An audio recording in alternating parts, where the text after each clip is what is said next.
We know that now specially equipped federal agents arrived at the elementary school on Tuesday earlier than previously reported by the police department there. But the local police department, they wouldn't let them go in after the gunman.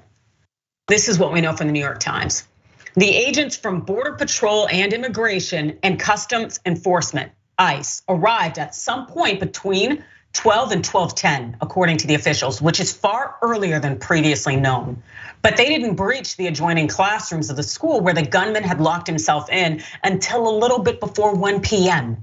Members of the federal tactical team ended up being the ones killing the gunman. So they arrived around noon. And we know that the shooting started at around 11:33. So about half an hour after the shooting started, these federal agents were a specially trained tactical team at the federal level. They were on site ready to help. And they asked, can we go in? They made every effort, yet the local police department said no.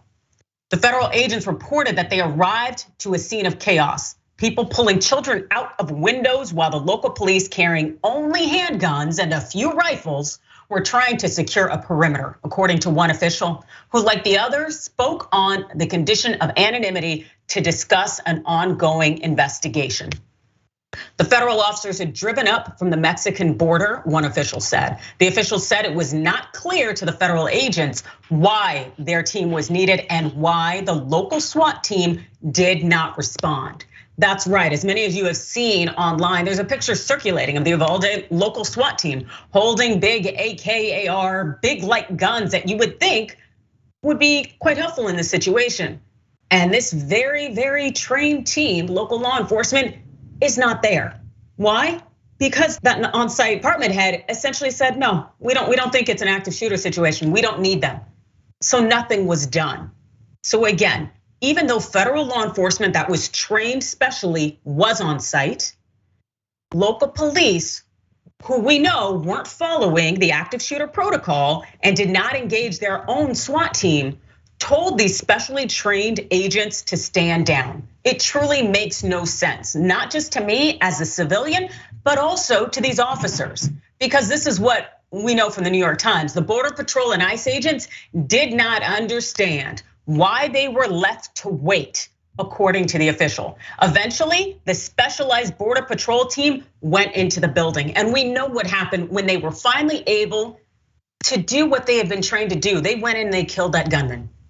And in that time period that they were forced to stand outside out of respect for the local police department, that there were kids in there who were bleeding to death. Kids who went to the hospital and ultimately died. So there were lives that could have been saved had local law enforcement just let the federal agents go in to do the job that they, as local officers, clearly were not prepared to do. Jackson.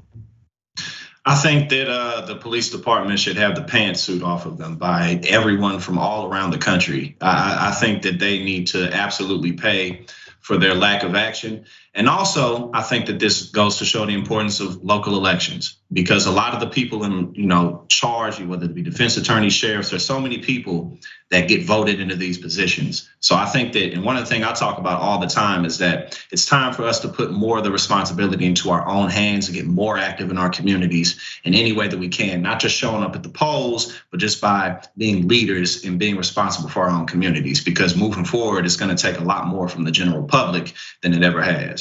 Absolutely. We need to have recalls, all sorts of things in place, because the fact that the Uvalde community is spending 40% of their municipal budget on law enforcement. Number one, even before this tragedy, that is excessive and unnecessary. But then after this, and we see that local law enforcement isn't even doing its job to the detriment of children that could have survived this attack. This is disgusting.